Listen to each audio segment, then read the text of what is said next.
Jan Scruggs. I'm the president and founder of the Vietnam Veterans Memorial on the other end of the mall. I'm here today as your master of ceremonies. And on behalf of the Friends of the National World War II Memorial, it's my tremendous honor to welcome you to the magnificent memorial here in Washington, D.C. Thank you for joining us as we mark the 75th anniversary of the Battle of Luzon, a significant land battle in the Pacific theater of operations during World War II, which dealt a very severe blow to the enemy forces and placed the Allies one step closer to total victory to get this war over with. And this morning's ceremony is part of the Friends of the National World War II Memorial's four-year 75th anniversary commemoration. It kicked off actually on Pearl Harbor Day, December 7th, and will continue through the 75th anniversary of VJ Day, which is September 2, 2020. And this is the only organization hosting a full four-year 75th anniversary commemoration marking every major battle that American troops took part in during World War II. Before I continue, let me recognize some special guests.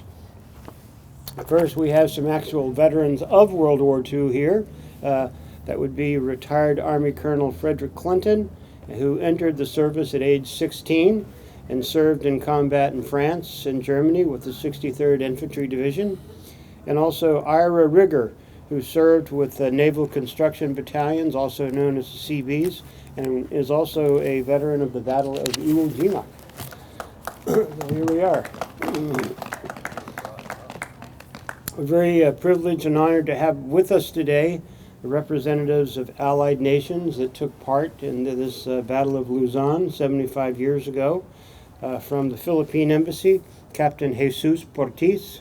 He's a naval attaché to the United States. I almost said Los Estados Unidos. I start speaking Spanish and get confused. But from the Embassy of Australia, Brigadier Shane Gabriel is here, military attaché and assistant defense attaché to the United States from the government of Australia.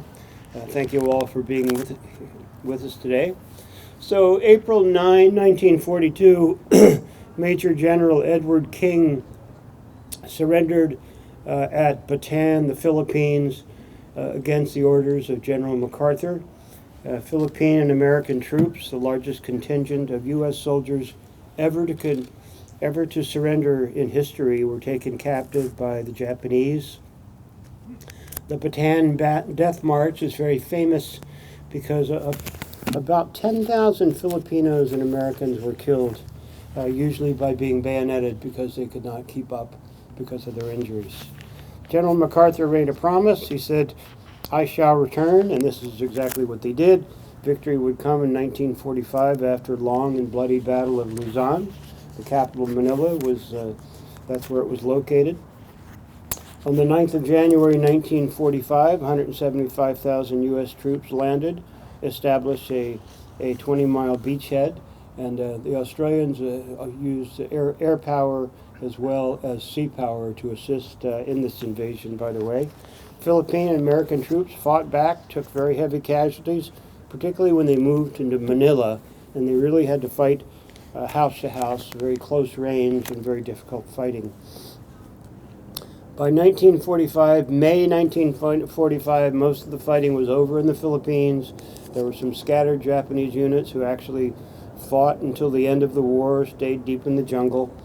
But the liberation of Luzon avenged the harsh treatment and defeat of the island and achieved a major objective for the war in the Pacific, and this victory came at a terrible cost. Luzon was the highest net casualty battle that U.S. forces fought in World War II.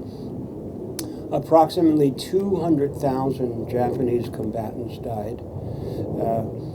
10,000 American combatants, between 120,000 and 140,000 Filipino civilians and combatants gave their lives during this awful battle. Many of the casualties I've mentioned here, by the way, did die from diseases like malaria and so forth. But the Filipino troops were respected for their courage and tenacity and bravery under fire. Today we remember the brave soldiers who fought for freedom and to end World War II.